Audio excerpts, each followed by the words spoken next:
고요한 마음으로 잠시 이 세상의 소음에서 벗어나 우리 영혼의 가장 깊은 곳을 울리는 질문들을 마주하는 시간을 갖겠습니다. 이 이야기가 당신의 마음에 작은 등불이 되고 위로가 되기를 소망합니다.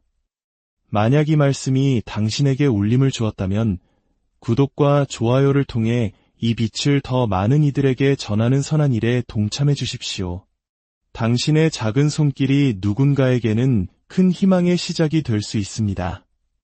주님의 이름으로 당신의 삶에 평안과 은혜가 가득하기를 축복합니다. 우리 인생에는 반드시 마주하게 되는 세 가지 본질적인 질문이 있습니다. 마치 인생이라는 긴 여행길에 세워진 이정표와도 같습니다. 첫 번째 질문은 나는 어디에서 왔는가? 입니다. 바로 우리 존재의 기원에 대한 물음입니다. 두 번째 질문은 나는 왜 사는가? 입니다. 이 땅에서의 삶의 의미와 목적에 대한 질문이죠. 그리고 마지막 세 번째 질문은 나는 죽으면 어디로 가는가? 입니다. 유한한 삶 이후의 영원한 운명, 즉 종말에 관한 질문입니다. 첫 번째 질문, 나는 어디에서 왔는가? 에 대해 세상은 여러 가지 답을 내놓습니다. 어떤 이들은 우연이라고 말합니다. 거대한 우주의 시간 속에서 그저 어쩌다 보니 태어난 존재라는 것이죠. 또 어떤 이들은 상처받은 목소리로 말합니다. 부모님의 실수로 원치 않는 임신으로 태어났다고 생각하며 자신의 존재를 부정하기도 합니다. 과학의 이름으로 인간은 오랜 시간 진화의 산물일 뿐이라고 설명하기도 합니다. 이러한 대답들 속에서 만족을 찾지 못하면 결국 삶은 아무 의미 없는 것, 그저 잠시 나타났다가 사라지는 허무한 것이라는 결론에 이르게 됩니다. 과연 그럴까요? 혹시 다른 대답은 없을까요? 우리를 사랑으로 계획하시고 특별한 목적을 가지고 이 땅에 보내신 창조주 하나님으로부터 우리가 온 것은 아닐까요? 두 번째 질문, 나는 왜 사는가? 에 대한 대답 역시 다양합니다. 한국 사회처럼 치열한 경쟁 속에서 살아가는 많은 이들에게 삶은 그저 생존의 연속일 뿐입니다. 하루하루 먹고 살기 위해 뒤처지지 않기 위해 발버둥 치는 것이 삶의 전부처럼 느껴지곤 합니다.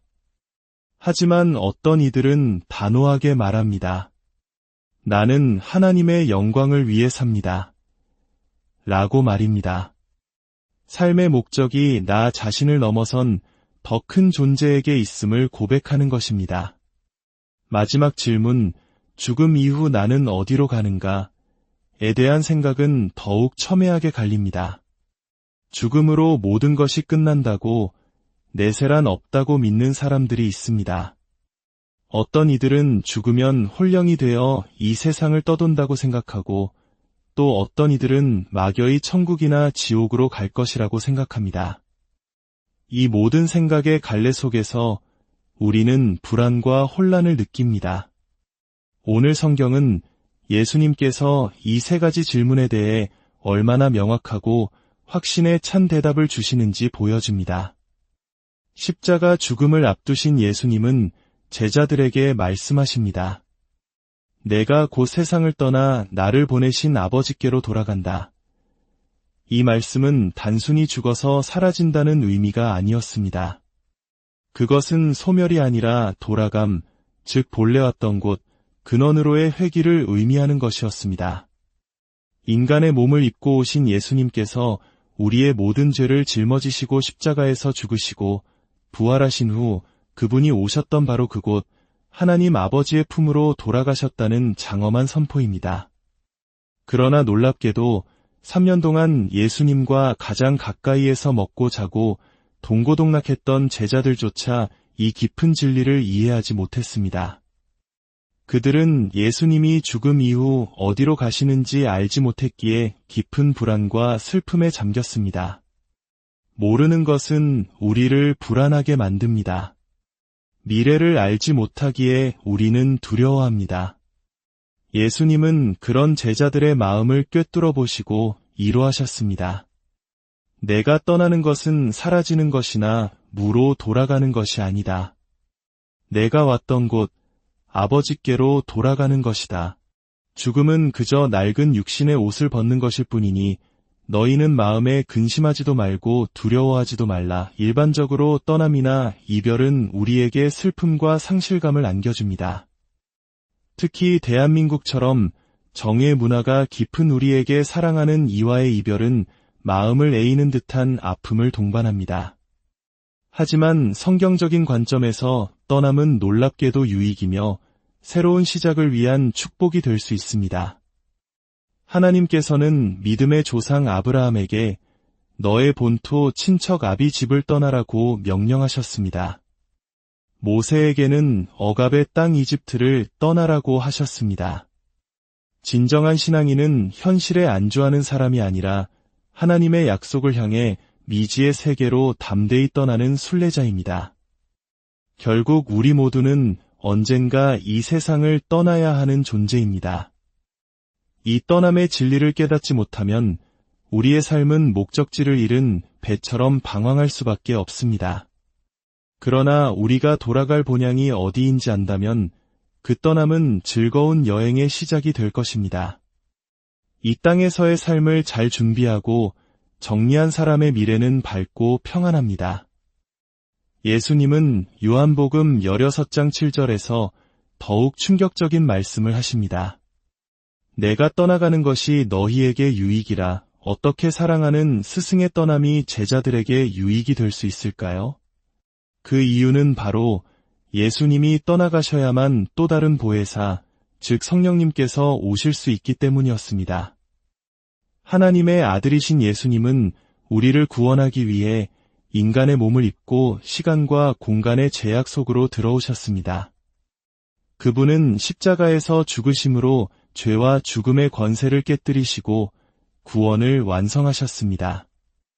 하지만 그 위대한 구원의 복음이 어떻게 2000년의 시간을 넘어 수많은 문화와 언어와 민족을 초월하여 오늘날 우리에게까지 전달될 수 있었을까요? 바로 성령님을 통해서입니다. 육신을 가지신 예수님은 한 번에 한 장소에만 계실 수 있었지만 영이신 성령님은 시간과 공간을 초월하여 모든 시대, 모든 사람에게 동시에 찾아가셔서 예수 그리스도의 십자가 복음을 증거하실 수 있습니다. 그래서 예수님은 반드시 떠나셔야만 했습니다. 그분의 떠남은 복음이 온 세상 모든 세대에게 전파되기 위한 위대한 축복의 사건이었던 것입니다. 성령님이 오셔야 교회가 세워지고 성령님이 오셔야 우리의 닫힌 마음이 열립니다. 단순히 방언을 하고 예언을 하는 신비한 체험을 넘어 성령님이 오시는 본질적인 이유는 온 인류에게 예수 그리스도의 구원의 복음을 증거하시기 위함입니다. 그렇다면 이 땅에 오신 성령님은 구체적으로 어떤 일을 하실까요?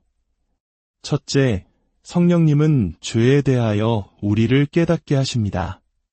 대부분의 사람들은 스스로 죄인이라는 사실을 인정하려 하지 않습니다. 나는 법 없이도 살 사람이야. 나는 양심에 거리낄 것 없이 살았어라고 말하며 마음의 문을 굳게 닫습니다. 하지만 성령께서 우리 마음에 찾아오시면 이중 삼중으로 굳게 닫혔던 그 마음의 빗장을 열고 들어와 우리 내면의 실상을 보게 하십니다.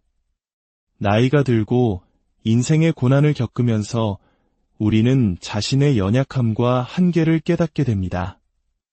성령님은 바로 그 순간 우리에게 너는 죄인이다라는 사실을 부드럽지만 단호하게 알려주십니다.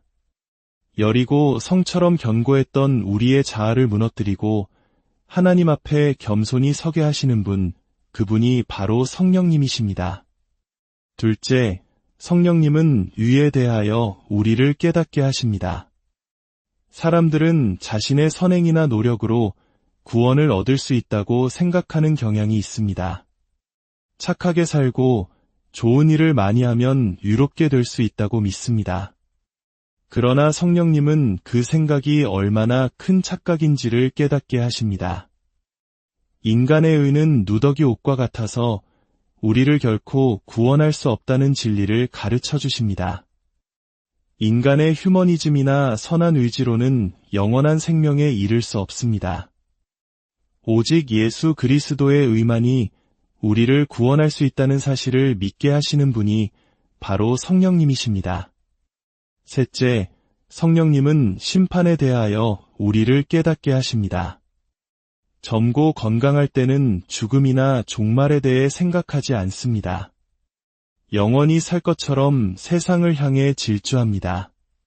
그러나 세월이 흐르고 육신이 쇠약해지면서 우리는 이 세상의 삶이 영원하지 않다는 것을 절감하게 됩니다. 성령님은 우리 마음에 인생의 끝이 있다. 이 세상의 마지막이 온다. 죄의 결과는 반드시 심판이다라는 경고의 메시지를 계속해서 들려주십니다. 이것은 우리를 두렵게 하기 위함이 아니라 진리 안에서 영원한 삶을 준비하도록 우리를 깨우시는 사랑의 음성입니다. 결론적으로 성령님은 우리의 오해와 편견을 깨뜨리시고 꾸짖으시며 진리의 본질을 향해 나아가도록 이끄시는 위대한 스승이십니다. 사랑하는 여러분의 삶에 성령께서 늘 함께 하시기를 간절히 축원합니다. 성경은 죄의 본질이 무엇인지 놀라운 통찰을 줍니다. 요한복음 16장 9절은 죄에 대하여라 함은 그들이 나를 믿지 아니함이요 라고 말씀합니다. 성경이 말하는 가장 근원적인 죄는 거짓말이나 도둑질 같은 윤리적인 잘못이 아니라 창조주 하나님이시며 구원자이신 예수 그리스도를 믿지 않는 것 그 자체입니다. 이 진리는 인간의 이성으로는 동의하기 어렵습니다. 그러나 성령이 임하시면 예수님을 내 삶의 주인으로 모시지 않고 살아온 것 자체가 가장 큰 죄였구나 라는 깊은 깨달음이 찾아옵니다. 또한 의의 본질은 나의 선행이 아니라 십자가에서 죽으시고 부활하셔서 하나님 아버지께로 돌아가심으로 완성된 예수님 자신이 바로 우리의 의가 되신다는 것입니다. 내 더러운 죄의 옷을 벗고 어린 양 예수의 보혈로 깨끗해진 의의 옷을 덧입는다는 이 신비로운 진리는 오직 성령의 역사하심으로만 믿고 고백할 수 있습니다. 그때 우리는 눈물로 고백하게 됩니다. 아멘, 주님. 오직 주님의 보혈의 공로만을 의지합니다. 사랑하는 여러분, 예수님은 우리를 고아와 같이 버려두지 않으시고 진리의 영이신 성령님으로 다시 우리에게 오셨습니다. 눈에 보이지 않아도 그분의 임재를 느낄 수 없을 때에도 성령님은 우리 안에 거하시며 우리를 붙드십니다. 그래서 우리는 흔들리지 않습니다. 죽음의 공포 앞에서도 실패의 절망 속에서도 담대할 수 있습니다. 마음에 흔들리지 않는 확신과 평안을 주시는 것, 이것이 바로 성령님의 역사입니다. 이 험악한 세상을 살아가는 우리에게 가장 필요한 것은 바로 성령의 기름 부으심과 충만함입니다. 성령으로 충만할 때 우리는 어떤 역경 속에서도 넉넉히 이길 수 있으며 내 잔이 넘치나이다 라고 고백하는 축복의 삶을 살게 될 것입니다. 함께 기도하겠습니다. 하나님 아버지, 오늘 우리에게 성령님을 보내주시어 죄와 의와 심판에 대한 영적인 진리를 깨닫게 하시니 감사합니다. 굳게 닫혔던 우리의 마음 문을 여시고 어리석은 편견을 깨뜨려 주시옵소서. 성령의 충만함으로 우리를 채우사 세상의 어떤 시련 앞에서도 흔들리지 않는 믿음을 주시고 모든 상황 속에서 승리하는 삶을 살게 하여 주옵소서. 우리 각자의 삶과 가정, 그리고 이 나라와 민족 위에 주님의 크신 은혜와 평강이 넘치게 하여 주시옵소서. 우리를 고아와 같이 버려두지 않으시고 늘 함께 하시는 주 예수 그리스도의 이름으로 기도드립니다. 고요한 마음으로 잠시 이 세상의 소음에서 벗어나 우리 영혼의 가장 깊은 곳을 울리는 질문들을 마주하는 시간을 갖겠습니다. 이 이야기가 당신의 마음에 작은 등불이 되고 위로가 되기를 소망합니다. 만약 이 말씀이 당신에게 울림을 주었다면 구독과 좋아요를 통해 이 빛을 더 많은 이들에게 전하는 선한 일에 동참해 주십시오. 당신의 작은 손길이 누군가에게는 큰 희망의 시작이 될 수 있습니다. 주님의 이름으로 당신의 삶에 평안과 은혜가 가득하기를 축복합니다. 우리 인생에는 반드시 마주하게 되는 세 가지 본질적인 질문이 있습니다. 마치 인생이라는 긴 여행길에 세워진 이정표와도 같습니다. 첫 번째 질문은 나는 어디에서 왔는가? 입니다. 바로 우리 존재의 기원에 대한 물음입니다. 두 번째 질문은 나는 왜 사는가? 입니다. 이 땅에서의 삶의 의미와 목적에 대한 질문이죠. 그리고 마지막 세 번째 질문은 나는 죽으면 어디로 가는가? 입니다. 유한한 삶 이후의 영원한 운명, 즉 종말에 관한 질문입니다. 첫 번째 질문, 나는 어디에서 왔는가?에 대해 세상은 여러 가지 답을 내놓습니다. 어떤 이들은 우연이라고 말합니다. 거대한 우주의 시간 속에서 그저 어쩌다 보니 태어난 존재라는 것이죠. 또 어떤 이들은 상처받은 목소리로 말합니다. 부모님의 실수로 원치 않는 임신으로 태어났다고 생각하며 자신의 존재를 부정하기도 합니다. 과학의 이름으로 인간은 오랜 시간 진화의 산물일 뿐이라고 설명하기도 합니다. 이러한 대답들 속에서 만족을 찾지 못하면 결국 삶은 아무 의미 없는 것, 그저 잠시 나타났다가 사라지는 허무한 것이라는 결론에 이르게 됩니다. 과연 그럴까요? 혹시 다른 대답은 없을까요? 우리를 사랑으로 계획하시고 특별한 목적을 가지고 이 땅에 보내신 창조주 하나님으로부터 우리가 온 것은 아닐까요? 두 번째 질문, 나는 왜 사는가?에 대한 대답 역시 다양합니다.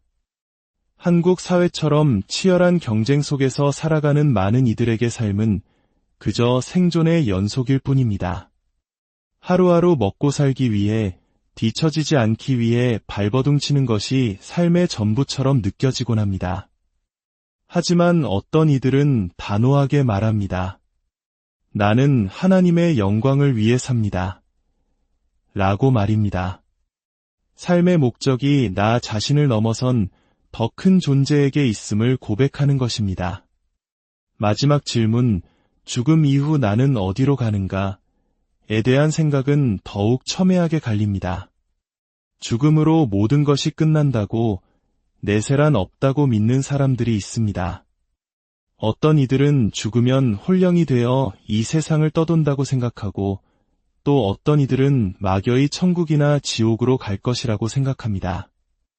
이 모든 생각의 갈래 속에서 우리는 불안과 혼란을 느낍니다. 오늘 성경은 예수님께서 이 세 가지 질문에 대해 얼마나 명확하고 확신에 찬 대답을 주시는지 보여줍니다. 십자가 죽음을 앞두신 예수님은 제자들에게 말씀하십니다. 내가 곧 세상을 떠나 나를 보내신 아버지께로 돌아간다. 이 말씀은 단순히 죽어서 사라진다는 의미가 아니었습니다. 그것은 소멸이 아니라 돌아감, 즉 본래 왔던 곳, 근원으로의 회귀를 의미하는 것이었습니다. 인간의 몸을 입고 오신 예수님께서 우리의 모든 죄를 짊어지시고 십자가에서 죽으시고 부활하신 후 그분이 오셨던 바로 그곳, 하나님 아버지의 품으로 돌아가셨다는 장엄한 선포입니다. 그러나 놀랍게도 3년 동안 예수님과 가장 가까이에서 먹고 자고 동고동락했던 제자들조차 이 깊은 진리를 이해하지 못했습니다. 그들은 예수님이 죽음 이후 어디로 가시는지 알지 못했기에 깊은 불안과 슬픔에 잠겼습니다. 모르는 것은 우리를 불안하게 만듭니다. 미래를 알지 못하기에 우리는 두려워합니다. 예수님은 그런 제자들의 마음을 꿰뚫어 보시고 이루하셨습니다. 내가 떠나는 것은 사라지는 것이나 무로 돌아가는 것이 아니다. 내가 왔던 곳, 아버지께로 돌아가는 것이다.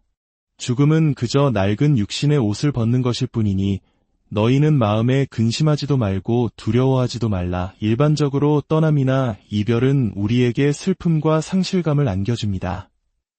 특히 대한민국처럼 정의 문화가 깊은 우리에게 사랑하는 이와의 이별은 마음을 에이는 듯한 아픔을 동반합니다. 하지만 성경적인 관점에서 떠남은 놀랍게도 유익이며 새로운 시작을 위한 축복이 될 수 있습니다. 하나님께서는 믿음의 조상 아브라함에게 너의 본토 친척 아비 집을 떠나라고 명령하셨습니다.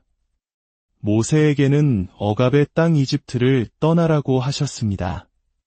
진정한 신앙인은 현실에 안주하는 사람이 아니라 하나님의 약속을 향해 미지의 세계로 담대히 떠나는 순례자입니다. 결국 우리 모두는 언젠가 이 세상을 떠나야 하는 존재입니다.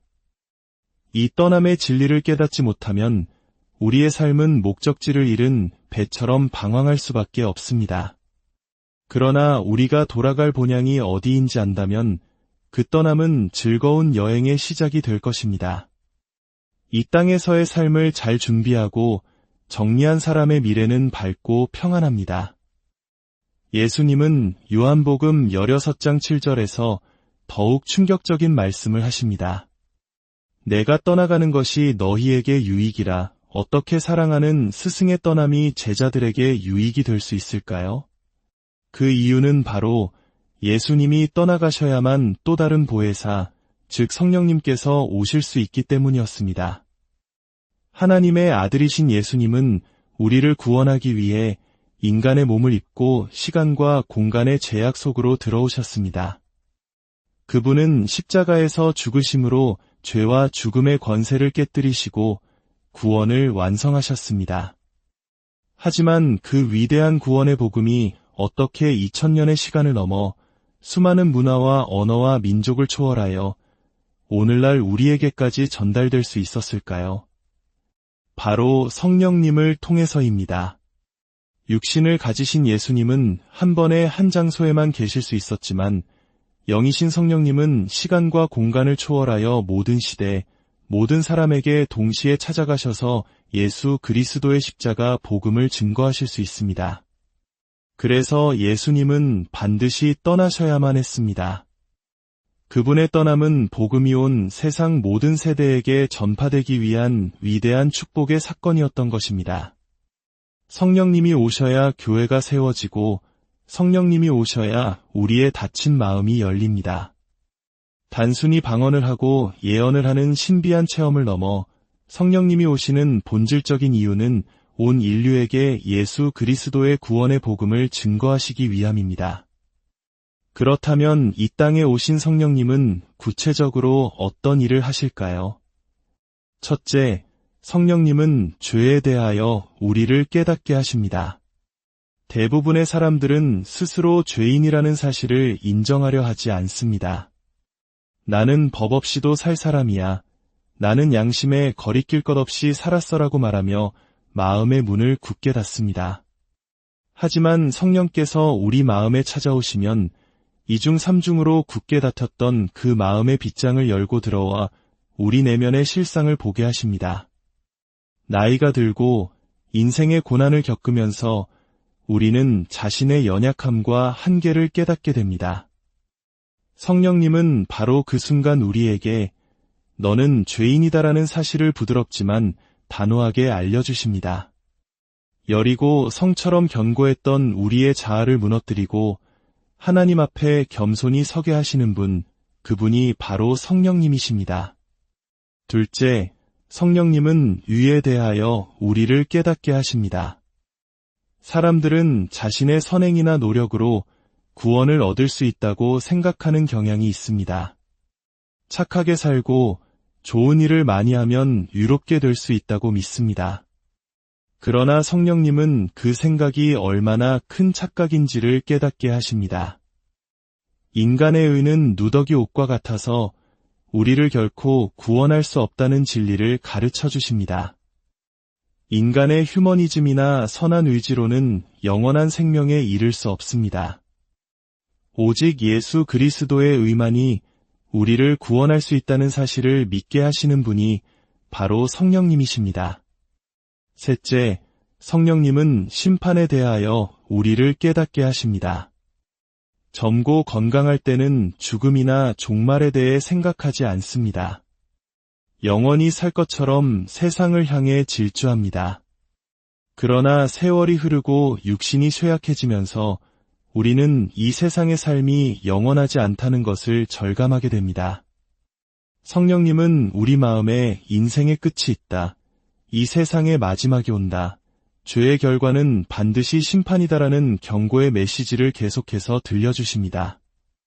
이것은 우리를 두렵게 하기 위함이 아니라 진리 안에서 영원한 삶을 준비하도록 우리를 깨우시는 사랑의 음성입니다. 결론적으로 성령님은 우리의 오해와 편견을 깨뜨리시고 꾸짖으시며 진리의 본질을 향해 나아가도록 이끄시는 위대한 스승이십니다. 사랑하는 여러분의 삶에 성령께서 늘 함께 하시기를 간절히 축원합니다. 성경은 죄의 본질이 무엇인지 놀라운 통찰을 줍니다. 요한복음 16장 9절은 죄에 대하여라 함은 그들이 나를 믿지 아니함이요 라고 말씀합니다. 성경이 말하는 가장 근원적인 죄는 거짓말이나 도둑질 같은 윤리적인 잘못이 아니라 창조주 하나님이시며 구원자이신 예수 그리스도를 믿지 않는 것 그 자체입니다. 이 진리는 인간의 이성으로는 동의하기 어렵습니다. 그러나 성령이 임하시면 예수님을 내 삶의 주인으로 모시지 않고 살아온 것 자체가 가장 큰 죄였구나 라는 깊은 깨달음이 찾아옵니다. 또한 의의 본질은 나의 선행이 아니라 십자가에서 죽으시고 부활하셔서 하나님 아버지께로 돌아가심으로 완성된 예수님 자신이 바로 우리의 의가 되신다는 것입니다. 내 더러운 죄의 옷을 벗고 어린 양 예수의 보혈로 깨끗해진 의의 옷을 덧입는다는 이 신비로운 진리는 오직 성령의 역사하심으로만 믿고 고백할 수 있습니다. 그때 우리는 눈물로 고백하게 됩니다. 아멘, 주님. 오직 주님의 보혈의 공로만을 의지합니다. 사랑하는 여러분, 예수님은 우리를 고아와 같이 버려두지 않으시고 진리의 영이신 성령님으로 다시 우리에게 오셨습니다. 눈에 보이지 않아도 그분의 임재를 느낄 수 없을 때에도 성령님은 우리 안에 거하시며 우리를 붙드십니다. 그래서 우리는 흔들리지 않습니다. 죽음의 공포 앞에서도 실패의 절망 속에서도 담대할 수 있습니다. 마음에 흔들리지 않는 확신과 평안을 주시는 것, 이것이 바로 성령님의 역사입니다. 이 험악한 세상을 살아가는 우리에게 가장 필요한 것은 바로 성령의 기름 부으심과 충만함입니다. 성령으로 충만할 때 우리는 어떤 역경 속에서도 넉넉히 이길 수 있으며 내 잔이 넘치나이다 라고 고백하는 축복의 삶을 살게 될 것입니다. 함께 기도하겠습니다. 하나님 아버지, 오늘 우리에게 성령님을 보내주시어 죄와 의와 심판에 대한 영적인 진리를 깨닫게 하시니 감사합니다. 굳게 닫혔던 우리의 마음 문을 여시고 어리석은 편견을 깨뜨려 주시옵소서.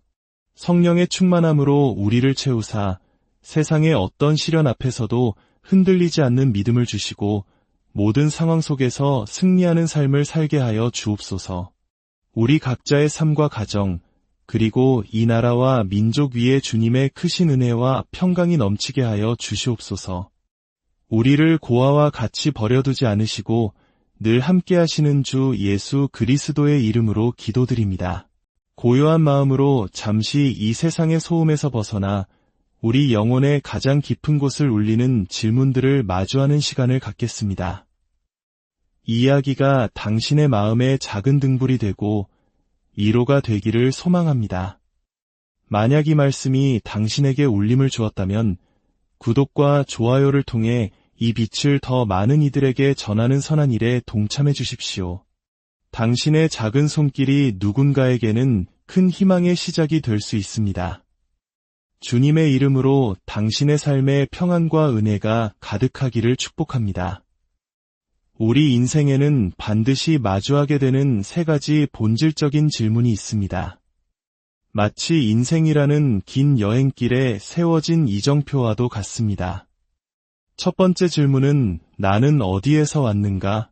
입니다. 바로 우리 존재의 기원에 대한 물음입니다. 두 번째 질문은 나는 왜 사는가? 입니다. 이 땅에서의 삶의 의미와 목적에 대한 질문이죠. 그리고 마지막 세 번째 질문은 나는 죽으면 어디로 가는가? 입니다. 유한한 삶 이후의 영원한 운명, 즉 종말에 관한 질문입니다. 첫 번째 질문, 나는 어디에서 왔는가? 에 대해 세상은 여러 가지 답을 내놓습니다. 어떤 이들은 우연이라고 말합니다. 거대한 우주의 시간 속에서 그저 어쩌다 보니 태어난 존재라는 것이죠. 또 어떤 이들은 상처받은 목소리로 말합니다. 부모님의 실수로 원치 않는 임신으로 태어났다고 생각하며 자신의 존재를 부정하기도 합니다. 과학의 이름으로 인간은 오랜 시간 진화의 산물일 뿐이라고 설명하기도 합니다. 이러한 대답들 속에서 만족을 찾지 못하면 결국 삶은 아무 의미 없는 것, 그저 잠시 나타났다가 사라지는 허무한 것이라는 결론에 이르게 됩니다. 과연 그럴까요? 혹시 다른 대답은 없을까요? 우리를 사랑으로 계획하시고 특별한 목적을 가지고 이 땅에 보내신 창조주 하나님으로부터 우리가 온 것은 아닐까요? 두 번째 질문, 나는 왜 사는가? 에 대한 대답 역시 다양합니다. 한국 사회처럼 치열한 경쟁 속에서 살아가는 많은 이들에게 삶은 그저 생존의 연속일 뿐입니다.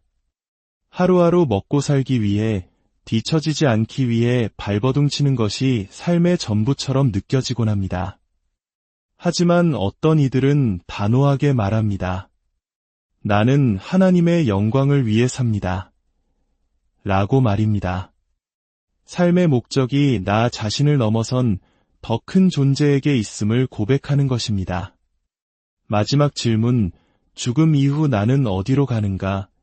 에 대한 생각은 더욱 첨예하게 갈립니다. 죽음으로 모든 것이 끝난다고, 내세란 없다고 믿는 사람들이 있습니다. 어떤 이들은 죽으면 홀령이 되어 이 세상을 떠돈다고 생각하고, 또 어떤 이들은 막연히 천국이나 지옥으로 갈 것이라고 생각합니다. 이 모든 생각의 갈래 속에서 우리는 불안과 혼란을 느낍니다. 오늘 성경은 예수님께서 이 세 가지 질문에 대해 얼마나 명확하고 확신에 찬 대답을 주시는지 보여줍니다. 십자가 죽음을 앞두신 예수님은 제자들에게 말씀하십니다. 내가 곧 세상을 떠나 나를 보내신 아버지께로 돌아간다. 이 말씀은 단순히 죽어서 사라진다는 의미가 아니었습니다. 그것은 소멸이 아니라 돌아감, 즉 본래 왔던 곳, 근원으로의 회귀를 의미하는 것이었습니다. 인간의 몸을 입고 오신 예수님께서 우리의 모든 죄를 짊어지시고 십자가에서 죽으시고 부활하신 후 그분이 오셨던 바로 그곳, 하나님 아버지의 품으로 돌아가셨다는 장엄한 선포입니다. 그러나 놀랍게도 3년 동안 예수님과 가장 가까이에서 먹고 자고 동고동락했던 제자들조차 이 깊은 진리를 이해하지 못했습니다. 그들은 예수님이 죽음 이후 어디로 가시는지 알지 못했기에 깊은 불안과 슬픔에 잠겼습니다. 모르는 것은 우리를 불안하게 만듭니다. 미래를 알지 못하기에 우리는 두려워합니다. 예수님은 그런 제자들의 마음을 꿰뚫어 보시고 이루하셨습니다. 내가 떠나는 것은 사라지는 것이나 무로 돌아가는 것이 아니다. 내가 왔던 곳, 아버지께로 돌아가는 것이다. 죽음은 그저 낡은 육신의 옷을 벗는 것일 뿐이니 너희는 마음에 근심하지도 말고 두려워하지도 말라. 일반적으로 떠남이나 이별은 우리에게 슬픔과 상실감을 안겨줍니다. 특히 대한민국처럼 정의 문화가 깊은 우리에게 사랑하는 이와의 이별은 마음을 에이는 듯한 아픔을 동반합니다. 하지만 성경적인 관점에서 떠남은 놀랍게도 유익이며 새로운 시작을 위한 축복이 될 수 있습니다. 하나님께서는 믿음의 조상 아브라함에게 너의 본토 친척 아비 집을 떠나라고 명령하셨습니다. 모세에게는 억압의 땅 이집트를 떠나라고 하셨습니다. 진정한 신앙인은 현실에 안주하는 사람이 아니라 하나님의 약속을 향해 미지의 세계로 담대히 떠나는 순례자입니다. 결국 우리 모두는 언젠가 이 세상을 떠나야 하는 존재입니다. 이 떠남의 진리를 깨닫지 못하면 우리의 삶은 목적지를 잃은 배처럼 방황할 수밖에 없습니다. 그러나 우리가 돌아갈 본향이 어디인지 안다면 그 떠남은 즐거운 여행의 시작이 될 것입니다. 이 땅에서의 삶을 잘 준비하고 정리한 사람의 미래는 밝고 평안합니다. 예수님은 요한복음 16장 7절에서 더욱 충격적인 말씀을 하십니다. 내가 떠나가는 것이 너희에게 유익이라. 어떻게 사랑하는 스승의 떠남이 제자들에게 유익이 될 수 있을까요? 그 이유는 바로 예수님이 떠나가셔야만 또 다른 보혜사, 즉 성령님께서 오실 수 있기 때문이었습니다. 하나님의 아들이신 예수님은 우리를 구원하기 위해 인간의 몸을 입고 시간과 공간의 제약 속으로 들어오셨습니다. 그분은 십자가에서 죽으심으로 죄와 죽음의 권세를 깨뜨리시고 구원을 완성하셨습니다. 하지만 그 위대한 구원의 복음이 어떻게 2000년의 시간을 넘어 수많은 문화와 언어와 민족을 초월하여 오늘날 우리에게까지 전달될 수 있었을까요? 바로 성령님을 통해서입니다. 육신을 가지신 예수님은 한 번에 한 장소에만 계실 수 있었지만 영이신 성령님은 시간과 공간을 초월하여 모든 시대, 모든 사람에게 동시에 찾아가셔서 예수 그리스도의 십자가 복음을 증거하실 수 있습니다. 그래서 예수님은 반드시 떠나셔야만 했습니다. 그분의 떠남은 복음이 온 세상 모든 세대에게 전파되기 위한 위대한 축복의 사건이었던 것입니다. 성령님이 오셔야 교회가 세워지고 성령님이 오셔야 우리의 닫힌 마음이 열립니다. 단순히 방언을 하고 예언을 하는 신비한 체험을 넘어 성령님이 오시는 본질적인 이유는 온 인류에게 예수 그리스도의 구원의 복음을 증거하시기 위함입니다. 그렇다면 이 땅에 오신 성령님은 구체적으로 어떤 일을 하실까요? 첫째, 성령님은 죄에 대하여 우리를 깨닫게 하십니다. 대부분의 사람들은 스스로 죄인이라는 사실을 인정하려 하지 않습니다. 나는 법 없이도 살 사람이야. 나는 양심에 거리낄 것 없이 살았어라고 말하며 마음의 문을 굳게 닫습니다. 하지만 성령께서 우리 마음에 찾아오시면 이중 삼중으로 굳게 닫혔던 그 마음의 빗장을 열고 들어와 우리 내면의 실상을 보게 하십니다. 나이가 들고 인생의 고난을 겪으면서 우리는 자신의 연약함과 한계를 깨닫게 됩니다. 성령님은 바로 그 순간 우리에게 너는 죄인이다라는 사실을 부드럽지만 단호하게 알려주십니다. 여리고 성처럼 견고했던 우리의 자아를 무너뜨리고 하나님 앞에 겸손히 서게 하시는 분, 그분이 바로 성령님이십니다. 둘째, 성령님은 의에 대하여 우리를 깨닫게 하십니다. 사람들은 자신의 선행이나 노력으로 구원을 얻을 수 있다고 생각하는 경향이 있습니다. 착하게 살고 좋은 일을 많이 하면 유롭게 될 수 있다고 믿습니다. 그러나 성령님은 그 생각이 얼마나 큰 착각인지를 깨닫게 하십니다. 인간의 의는 누더기 옷과 같아서 우리를 결코 구원할 수 없다는 진리를 가르쳐 주십니다. 인간의 휴머니즘이나 선한 의지로는 영원한 생명에 이를 수 없습니다. 오직 예수 그리스도의 의만이 우리를 구원할 수 있다는 사실을 믿게 하시는 분이 바로 성령님이십니다. 셋째, 성령님은 심판에 대하여 우리를 깨닫게 하십니다. 젊고 건강할 때는 죽음이나 종말에 대해 생각하지 않습니다. 영원히 살 것처럼 세상을 향해 질주합니다. 그러나 세월이 흐르고 육신이 쇠약해지면서 우리는 이 세상의 삶이 영원하지 않다는 것을 절감하게 됩니다. 성령님은 우리 마음에 인생의 끝이 있다. 이 세상의 마지막이 온다. 죄의 결과는 반드시 심판이다라는 경고의 메시지를 계속해서 들려주십니다. 이것은 우리를 두렵게 하기 위함이 아니라 진리 안에서 영원한 삶을 준비하도록 우리를 깨우시는 사랑의 음성입니다. 결론적으로 성령님은 우리의 오해와 편견을 깨뜨리시고 꾸짖으시며 진리의 본질을 향해 나아가도록 이끄시는 위대한 스승이십니다. 사랑하는 여러분의 삶에 성령께서 늘 함께 하시기를 간절히 축원합니다. 성경은 죄의 본질이 무엇인지 놀라운 통찰을 줍니다. 요한복음 16장 9절은 죄에 대하여라 함은 그들이 나를 믿지 아니함이요 라고 말씀합니다.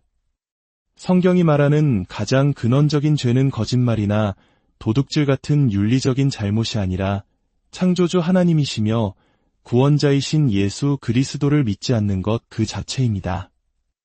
이 진리는 인간의 이성으로는 동의하기 어렵습니다. 그러나 성령이 임하시면 예수님을 내 삶의 주인으로 모시지 않고 살아온 것 자체가 가장 큰 죄였구나 라는 깊은 깨달음이 찾아옵니다. 또한 의의 본질은 나의 선행이 아니라 십자가에서 죽으시고 부활하셔서 하나님 아버지께로 돌아가심으로 완성된 예수님 자신이 바로 우리의 의가 되신다는 것입니다.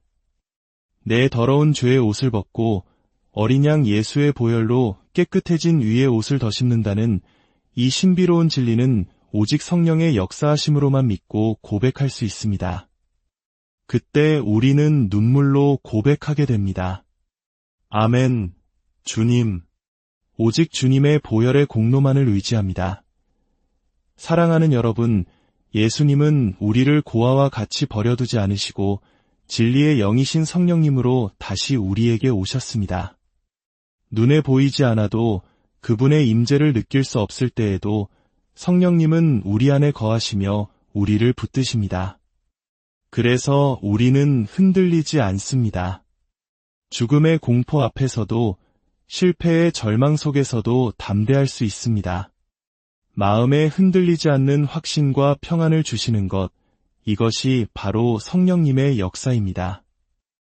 이 험악한 세상을 살아가는 우리에게 가장 필요한 것은 바로 성령의 기름 부으심과 충만함입니다. 성령으로 충만할 때 우리는 어떤 역경 속에서도 넉넉히 이길 수 있으며 내 잔이 넘치나이다 라고 고백하는 축복의 삶을 살게 될 것입니다. 함께 기도하겠습니다. 하나님 아버지, 오늘 우리에게 성령님을 보내주시어 죄와 의와 심판에 대한 영적인 진리를 깨닫게 하시니 감사합니다. 굳게 닫혔던 우리의 마음 문을 여시고 어리석은 편견을 깨뜨려 주시옵소서. 성령의 충만함으로 우리를 채우사 세상의 어떤 시련 앞에서도 흔들리지 않는 믿음을 주시고 모든 상황 속에서 승리하는 삶을 살게 하여 주옵소서.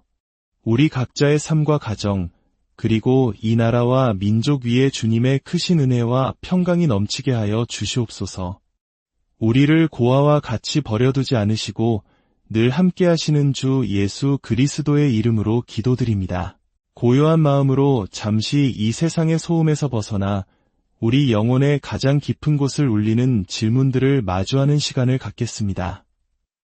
이 이야기가 당신의 마음에 작은 등불이 되고 위로가 되기를 소망합니다. 만약 이 말씀이 당신에게 울림을 주었다면 구독과 좋아요를 통해 이 빛을 더 많은 이들에게 전하는 선한 일에 동참해 주십시오. 당신의 작은 손길이 누군가에게는 큰 희망의 시작이 될 수 있습니다. 주님의 이름으로 당신의 삶에 평안과 은혜가 가득하기를 축복합니다. 우리 인생에는 반드시 마주하게 되는 세 가지 본질적인 질문이 있습니다. 마치 인생이라는 긴 여행길에 세워진 이정표와도 같습니다. 첫 번째 질문은 나는 어디에서 왔는가? 입니다. 바로 우리 존재의 기원에 대한 물음입니다. 두 번째 질문은 나는 왜 사는가? 입니다. 이 땅에서의 삶의 의미와 목적에 대한 질문이죠. 그리고 마지막 세 번째 질문은 나는 죽으면 어디로 가는가? 입니다. 유한한 삶 이후의 영원한 운명, 즉 종말에 관한 질문입니다. 첫 번째 질문, 나는 어디에서 왔는가? 에 대해 세상은 여러 가지 답을 내놓습니다. 어떤 이들은 우연이라고 말합니다. 거대한 우주의 시간 속에서 그저 어쩌다 보니 태어난 존재라는 것이죠. 또 어떤 이들은 상처받은 목소리로 말합니다. 부모님의 실수로 원치 않는 임신으로 태어났다고 생각하며 자신의 존재를 부정하기도 합니다. 과학의 이름으로 인간은 오랜 시간 진화의 산물일 뿐이라고 설명하기도 합니다. 이러한 대답들 속에서 만족을 찾지 못하면 결국 삶은 아무 의미 없는 것, 그저 잠시 나타났다가 사라지는 허무한 것이라는 결론에 이르게 됩니다.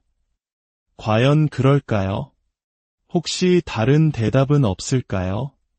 우리를 사랑으로 계획하시고 특별한 목적을 가지고 이 땅에 보내신 창조주 하나님으로부터 우리가 온 것은 아닐까요?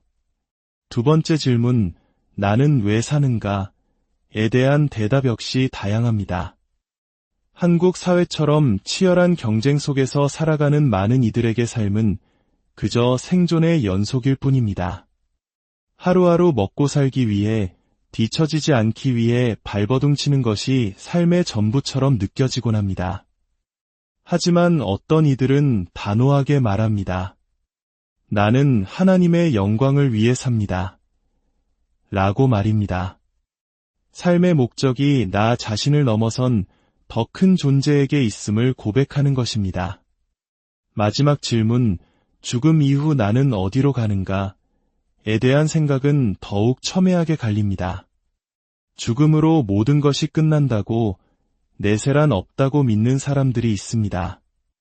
어떤 이들은 죽으면 홀령이 되어 이 세상을 떠돈다고 생각하고, 또 어떤 이들은 막연히 천국이나 지옥으로 갈 것이라고 생각합니다. 이 모든 생각의 갈래 속에서 우리는 불안과 혼란을 느낍니다. 오늘 성경은 예수님께서 이 세 가지 질문에 대해 얼마나 명확하고 확신에 찬 대답을 주시는지 보여줍니다. 십자가 죽음을 앞두신 예수님은 제자들에게 말씀하십니다. 내가 곧 세상을 떠나 나를 보내신 아버지께로 돌아간다. 이 말씀은 단순히 죽어서 사라진다는 의미가 아니었습니다. 그것은 소멸이 아니라 돌아감, 즉 본래 왔던 곳, 근원으로의 회귀를 의미하는 것이었습니다. 인간의 몸을 입고 오신 예수님께서 우리의 모든 죄를 짊어지시고 십자가에서 죽으시고 부활하신 후 그분이 오셨던 바로 그곳, 하나님 아버지의 품으로 돌아가셨다는 장엄한 선포입니다. 그러나 놀랍게도 3년 동안 예수님과 가장 가까이에서 먹고 자고 동고동락했던 제자들조차 이 깊은 진리를 이해하지 못했습니다. 그들은 예수님이 죽음 이후 어디로 가시는지 알지 못했기에 깊은 불안과 슬픔에 잠겼습니다. 모르는 것은 우리를 불안하게 만듭니다. 미래를 알지 못하기에 우리는 두려워합니다. 예수님은 그런 제자들의 마음을 꿰뚫어 보시고 이루하셨습니다. 내가 떠나는 것은 사라지는 것이나 무로 돌아가는 것이 아니다. 내가 왔던 곳, 아버지께로 돌아가는 것이다. 죽음은 그저 낡은 육신의 옷을 벗는 것일 뿐이니 너희는 마음에 근심하지도 말고 두려워하지도 말라. 일반적으로 떠남이나 이별은 우리에게 슬픔과 상실감을 안겨줍니다.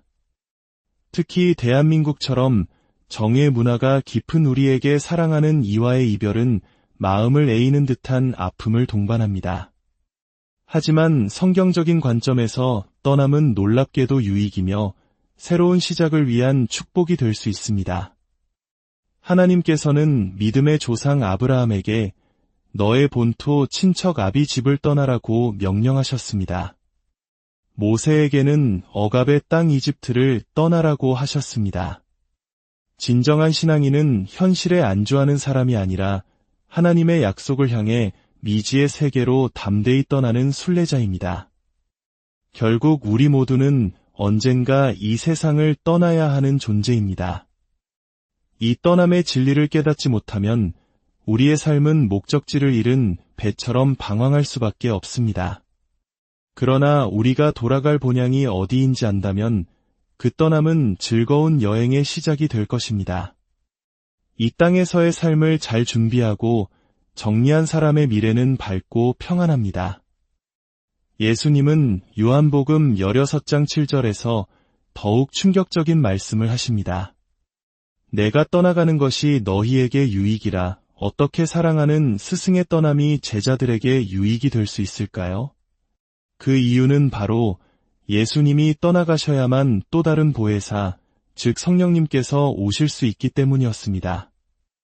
하나님의 아들이신 예수님은 우리를 구원하기 위해 인간의 몸을 입고 시간과 공간의 제약 속으로 들어오셨습니다. 그분은 십자가에서 죽으심으로 죄와 죽음의 권세를 깨뜨리시고 구원을 완성하셨습니다. 하지만 그 위대한 구원의 복음이 어떻게 2000년의 시간을 넘어 수많은 문화와 언어와 민족을 초월하여 오늘날 우리에게까지 전달될 수 있었을까요? 바로 성령님을 통해서입니다.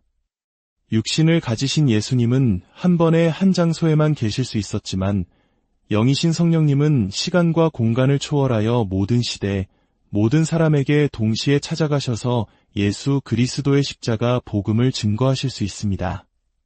그래서 예수님은 반드시 떠나셔야만 했습니다. 그분의 떠남은 복음이 온 세상 모든 세대에게 전파되기 위한 위대한 축복의 사건이었던 것입니다. 성령님이 오셔야 교회가 세워지고 성령님이 오셔야 우리의 닫힌 마음이 열립니다. 단순히 방언을 하고 예언을 하는 신비한 체험을 넘어 성령님이 오시는 본질적인 이유는 온 인류에게 예수 그리스도의 구원의 복음을 증거하시기 위함입니다. 그렇다면 이 땅에 오신 성령님은 구체적으로 어떤 일을 하실까요? 첫째, 성령님은 죄에 대하여 우리를 깨닫게 하십니다. 대부분의 사람들은 스스로 죄인이라는 사실을 인정하려 하지 않습니다. 나는 법 없이도 살 사람이야. 나는 양심에 거리낄 것 없이 살았어라고 말하며 마음의 문을 굳게 닫습니다. 하지만 성령께서 우리 마음에 찾아오시면 이중 삼중으로 굳게 닫혔던 그 마음의 빗장을 열고 들어와 우리 내면의 실상을 보게 하십니다. 나이가 들고 인생의 고난을 겪으면서 우리는 자신의 연약함과 한계를 깨닫게 됩니다. 성령님은 바로 그 순간 우리에게 너는 죄인이다라는 사실을 부드럽지만 단호하게 알려주십니다. 여리고 성처럼 견고했던 우리의 자아를 무너뜨리고 하나님 앞에 겸손히 서게 하시는 분, 그분이 바로 성령님이십니다.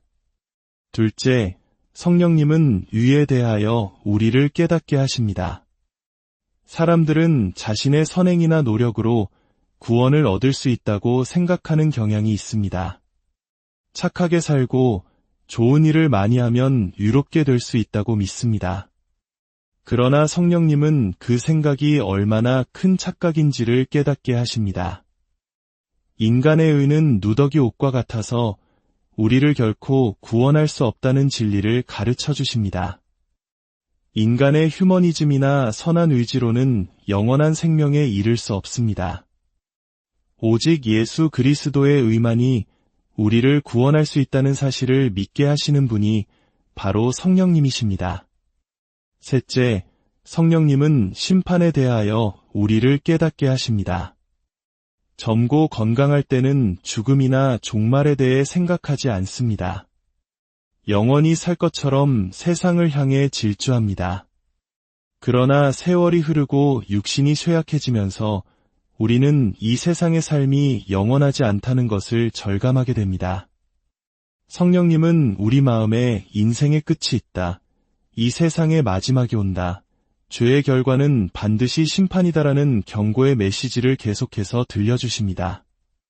이것은 우리를 두렵게 하기 위함이 아니라 진리 안에서 영원한 삶을 준비하도록 우리를 깨우시는 사랑의 음성입니다. 결론적으로 성령님은 우리의 오해와 편견을 깨뜨리시고 꾸짖으시며 진리의 본질을 향해 나아가도록 이끄시는 위대한 스승이십니다. 사랑하는 여러분의 삶에 성령께서 늘 함께 하시기를 간절히 축원합니다.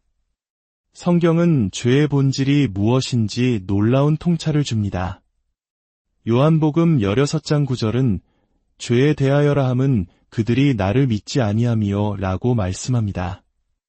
성경이 말하는 가장 근원적인 죄는 거짓말이나 도둑질 같은 윤리적인 잘못이 아니라 창조주 하나님이시며 구원자이신 예수 그리스도를 믿지 않는 것 그 자체입니다. 이 진리는 인간의 이성으로는 동의하기 어렵습니다. 그러나 성령이 임하시면 예수님을 내 삶의 주인으로 모시지 않고 살아온 것 자체가 가장 큰 죄였구나 라는 깊은 깨달음이 찾아옵니다.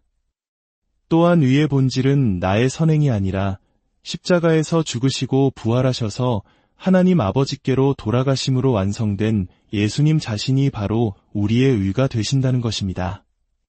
내 더러운 죄의 옷을 벗고 어린 양 예수의 보혈로 깨끗해진 의의 옷을 더 심는다는 이 신비로운 진리는 오직 성령의 역사하심으로만 믿고 고백할 수 있습니다. 그때 우리는 눈물로 고백하게 됩니다. 아멘, 주님. 오직 주님의 보혈의 공로만을 의지합니다. 사랑하는 여러분, 예수님은 우리를 고아와 같이 버려두지 않으시고 진리의 영이신 성령님으로 다시 우리에게 오셨습니다. 눈에 보이지 않아도 그분의 임재를 느낄 수 없을 때에도 성령님은 우리 안에 거하시며 우리를 붙드십니다. 그래서 우리는 흔들리지 않습니다. 죽음의 공포 앞에서도 실패의 절망 속에서도 담대할 수 있습니다. 마음에 흔들리지 않는 확신과 평안을 주시는 것, 이것이 바로 성령님의 역사입니다. 이 험악한 세상을 살아가는 우리에게 가장 필요한 것은 바로 성령의 기름 부으심과 충만함입니다. 성령으로 충만할 때 우리는 어떤 역경 속에서도 넉넉히 이길 수 있으며 내 잔이 넘치나이다 라고 고백하는 축복의 삶을 살게 될 것입니다. 함께 기도하겠습니다. 하나님 아버지, 오늘 우리에게 성령님을 보내주시어 죄와 의와 심판에 대한 영적인 진리를 깨닫게 하시니 감사합니다. 굳게 닫혔던 우리의 마음 문을 여시고 어리석은 편견을 깨뜨려 주시옵소서. 성령의 충만함으로 우리를 채우사 세상의 어떤 시련 앞에서도 흔들리지 않는 믿음을 주시고 모든 상황 속에서 승리하는 삶을 살게 하여 주옵소서. 우리 각자의 삶과 가정, 그리고 이 나라와 민족 위에 주님의 크신 은혜와 평강이 넘치게 하여 주시옵소서. 우리를 고아와 같이 버려두지 않으시고 늘 함께 하시는 주 예수 그리스도의 이름으로 기도드립니다. 고요한 마음으로 잠시 이 세상의 소음에서 벗어나 우리 영혼의 가장 깊은 곳을 울리는 질문들을 마주하는 시간을 갖겠습니다. 이 이야기가 당신의 마음에 작은 등불이 되고 위로가 되기를 소망합니다. 만약 이 말씀이 당신에게 울림을 주었다면 구독과 좋아요를 통해 이 빛을 더 많은 이들에게 전하는 선한 일에 동참해 주십시오. 당신의 작은 손길이 누군가에게는 큰 희망의 시작이 될 수 있습니다. 주님의 이름으로 당신의 삶에 평안과 은혜가 가득하기를 축복합니다. 우리 인생에는 반드시 마주하게 되는 세 가지 본질적인 질문이 있습니다. 마치 인생이라는 긴 여행길에 세워진 이정표와도 같습니다. 첫 번째 질문은 나는 어디에서 왔는가? 입니다. 바로 우리 존재의 기원에 대한 물음입니다. 두 번째 질문은 나는 왜 사는가? 입니다. 이 땅에서의 삶의 의미와 목적에 대한 질문이죠. 그리고 마지막 세 번째 질문은 나는 죽으면 어디로 가는가? 입니다. 유한한 삶 이후의 영원한 운명, 즉 종말에 관한 질문입니다. 첫 번째 질문, 나는 어디에서 왔는가? 에 대해 세상은 여러 가지 답을 내놓습니다.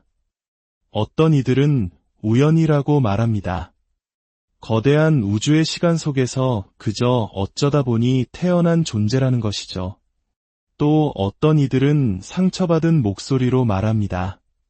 부모님의 실수로 원치 않는 임신으로 태어났다고 생각하며 자신의 존재를 부정하기도 합니다. 과학의 이름으로 인간은 오랜 시간 진화의 산물일 뿐이라고 설명하기도 합니다. 이러한 대답들 속에서 만족을 찾지 못하면 결국 삶은 아무 의미 없는 것, 그저 잠시 나타났다가 사라지는 허무한 것이라는 결론에 이르게 됩니다. 과연 그럴까요?